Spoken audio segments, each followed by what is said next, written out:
Hello everyone, this is Karen and welcome to this not first impression video. The watercolors I want to talk about, I already did their first impression video, but unfortunately I did not have the paper I usually use for first impressions, and so instead of a 100% cotton cold pressed paper I used a 100% cellulose Centenaire paper, and I think this kind of influenced my opinion on them, and it wasn't bad with the cellulose paper, but the quick dryness of them, I think it was more due to the paper rather than how I use them or the brand. So I just thought to be impartial about all my babies, because I'm supposed to love my babies all in the same way, to remake basically the first impression video, and I will try to be as impartial as I possibly can. So this is these are the watercolors I want to review. It's I believe a Chinese brand. It's called Bianyo. I've seen it pop up lately in YouTube videos, especially with craft makers, and it's a tin box. It comes in three size sets. You can buy the 12 color ones, the 24 color ones, which is this one, and then you have the 36 one. And the reason why I chose the 24 colors was because I just wanted to try them, so I was not looking for a big set. But the 12 colors one just had the basics, because it's small, and I was really interested in this kind of hues, so the more flashy tones that could be used, instead of mixing, you have them ready. And it's basically the same reason why I bought the 24 colors for the Koi palette, because it has this kind of orangey flashy tone that you can use right away. And they come with a size 2 round brush, which yes, I had used to swatch them. It's not exactly a bad brush, but it's a bit stiff, and it's small. I mean, size 2s are quite small, and I don't really use them a lot, but still, it can have its use if you want. So it's not as bad as some others watercolors brushes that come in sets are. Alright. Okay, so, well, basically this is all there is to the palette. You have you could potentially have a second mixing area if you take out these.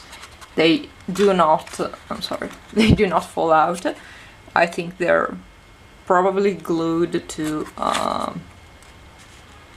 the bottom of the plastic. Alright. Let's put this back. And another thing I have to say, of course, this would be after my first impression video, but I think it's useful to share with you if you're interested in buying it. Let me check if you can see it. You can see the cracking. After wetting them and when they dry again, they do tend to crack, especially the darker colors. I did not have a problem with yellows, with reds, greens or whatever, but blues and purples do have this problem in this palette, and it's something that I've noticed and that also someone else made me notice about the Sakura Koi watercolors. And I had the same problem with the Sakura Koi on the same color, while this person kind of has that kind of problem on all of his colors. So we were talking about it being a problem of water, or really. So if you have some colors that after wetting and then drying again become flaked, just, you know, share it in the comment section so we can all whine about our watercolors being ruined but still partially working. Alright, so let me clean up this mess that was not done with these watercolors. The fact that this can be detached is also useful because you can use it for different brands of watercolors, and it's easy to clean, quick to clean because it can be detached, but yes, still thin, so it still has the same problem with water concentrating all of on one place. So I don't know, I've never tried to go full ceramic, but I don't mind tins. Especially after a while of use, they just rough up, so they become easier to use. Alright, so let me sketch something, and then we'll come back for the second impression video. First impression on another paper, whatever. Stay with me and find out. Okay, so here you will see me swatch all the colors on the left and then coloring the image on the right.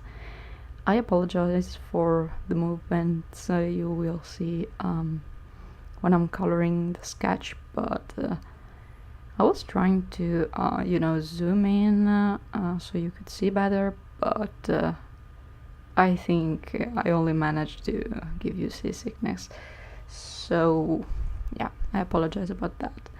So the first thing I want to talk about is the color range, because with the 24 colors you're going to get a bit more choice than your usual warm and cool tones for yellow, blue and red.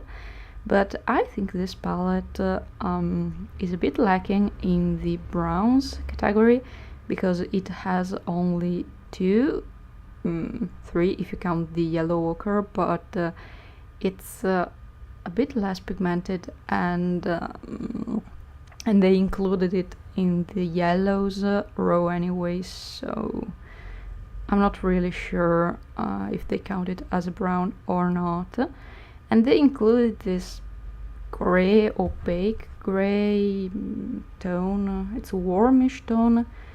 I really have no idea what I'm supposed to use that for, but yeah, I would have probably chosen to like exclude one yellow tone or one red tone and give one other brown and take out that gray altogether. But all in all, it's not a bad choice of colors. The other thing I have noticed, and it's really noticeable, it's that they're very opaque. And this is kind of an advantage for me, because it covered the graphite sketch under the lines I will add afterwards. But maybe some people do not enjoy their opaqueness, or maybe they prefer transparent colors, but I just thought you should know to make an informed decision.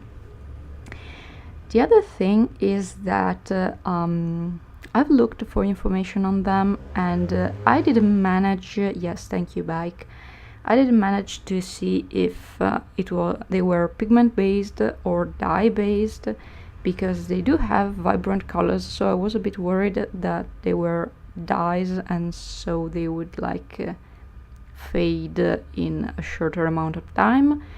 But I did not find any info on them, so please, if you, I don't know, have found this information, please share it in the comment section, so, well, everyone can know. Another thing is that while I was using them, the pens dried very, very quickly, and when I say quickly, I mean quickly. I sprayed them, and I sprayed them a lot because I have already used them, so I kind of knew about this problem, but within like 4 minutes they were dry. So instead of just keep on spraying because yes, I do not have the willpower to mop up water from my table every time. I just used my brush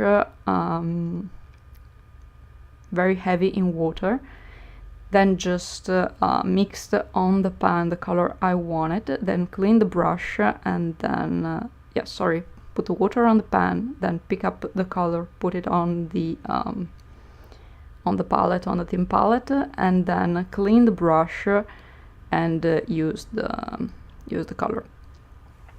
Or, you know, if you are really that willing, you can keep on spraying, I don't care. Okay, so last thing, maybe it's the first thing you wanted to know and I avoided telling you, it's the price. I paid €9.13, including shipping, for the 24 set. And yes, I found it on my same usual site. I'm sorry, I always go there. But you can find it on Amazon and eBay pretty easily. So, final considerations, because I feel like the video is coming to an end, is would I buy them again, and do I want to buy this set? The thing is, to answer, I think you need to ask yourself what are you going to use them for. Because if you want to learn watercolors and concentrate in watercolors, maybe it's best for the price they have to invest a little bit more money and buy some paints that are made for watercolorists. I'm thinking like the basic sets, Winsor and Newton Cotman or Daler-Rowney, Shinahan. There are a lot of choices that do not cost that much. However, if you're just looking to, you know, check out watercolors, you're not interested in them but still want to see what they're able to do, then yes, this is probably a good alternative. It has a nice range of colors and they're pretty vibrant, so I'm pretty happy with it. So thank you for being with me, and until next time.